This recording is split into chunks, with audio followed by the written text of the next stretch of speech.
ইসলামী আন্দোলন বাংলাদেশের পক্ষ থেকে জামাতে ইসলামী বাংলাদেশের এই অনুষ্ঠানের প্রতি অবশ্যই দোয়া থাকবে, সমর্থন থাকবে। আমরা চাই আগামী বাংলাদেশ বিনির্মাণে আমরা সকল ইসলামী শক্তি পাশাপাশি থাকব, ঐক্যবদ্ধ থাকব।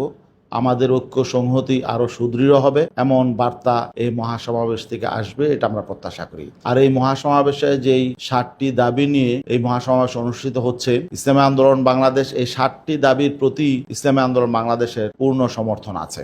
বাংলাদেশ জামাতে ইসলামের উদ্যোগে আগামীকাল ঢাকার ঐতিহাসিক সোহরাওয়ার্দী উদ্যানে জাতীয় সমাবেশ অনুষ্ঠিত হচ্ছে।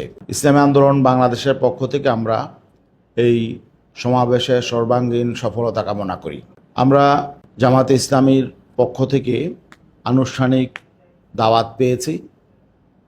ইনশাল্লাহ আগামীকালের এই সমাবেশে ইসলামী আন্দোলনের পক্ষ থেকে আমরা ইনশাল্লাহ উপস্থিত থাকব।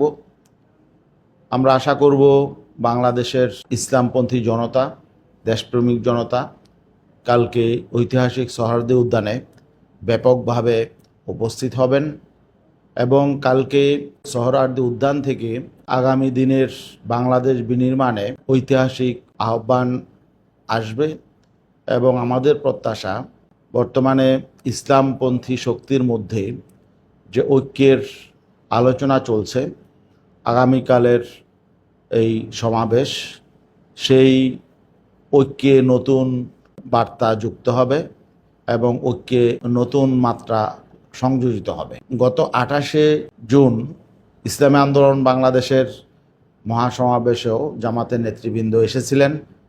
সেখানে ইসলামপন্থীদের মিলনমেলা হয়েছিল।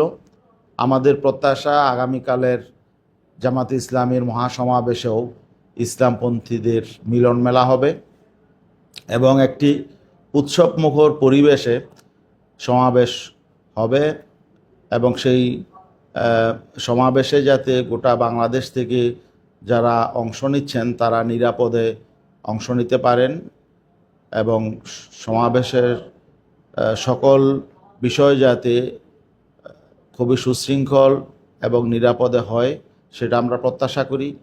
ইসলামী আন্দোলন বাংলাদেশের পক্ষ থেকে জামাতে ইসলামী বাংলাদেশের এই অনুষ্ঠানের প্রতি অবশ্যই দোয়া থাকবে, সমর্থন থাকবে। আমরা চাই আগামী বাংলাদেশ বিনির্মাণে আমরা সকল ইসলামী শক্তি পাশাপাশি থাকব, ঐক্যবদ্ধ থাকব। আমাদের ঐক্য সংহতি আরও সুদৃঢ় হবে এমন বার্তা এই মহাসমাবেশ থেকে আসবে, এটা আমরা প্রত্যাশা করি। আর এই মহাসমাবেশে যেই 60টি দাবি নিয়ে এই মহাসমাবেশ অনুষ্ঠিত হচ্ছে, ইসলামী আন্দোলন বাংলাদেশ এই 60টি দাবির প্রতি ইসলামী আন্দোলন বাংলাদেশের পূর্ণ সমর্থন আছে এবং এই 60টি বিষয় এখন বাংলাদেশ, নতুন বাংলাদেশ বিনির্মাণের জন্য অত্যন্ত প্রয়োজন। বিশেষ করে পিআর পদ্ধতির নির্বাচন, প্রয়োজনীয় রাষ্ট্র সংস্কার সহ যেই বিষয়গুলো এখানে এজেন্ডা হিসাবে যুক্ত হয়েছে, এগুলো শুধু জামাতে ইসলামী বাংলাদেশ এবং ইসলামী আন্দোলন বাংলাদেশেরই দাবি নয়, বরং এই দাবিগুলো আজকে জনগণের দাবিতে পরিণত হয়েছে।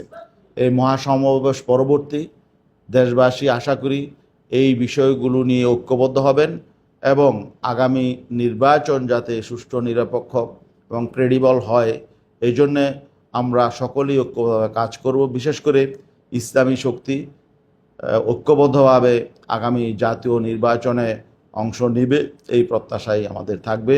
আর আগামীকালের মহাসমাবেশে সবাইকে অংশগ্রহণের জন্য আমরা আহ্বান জানাই। সবাইকে ধন্যবাদ।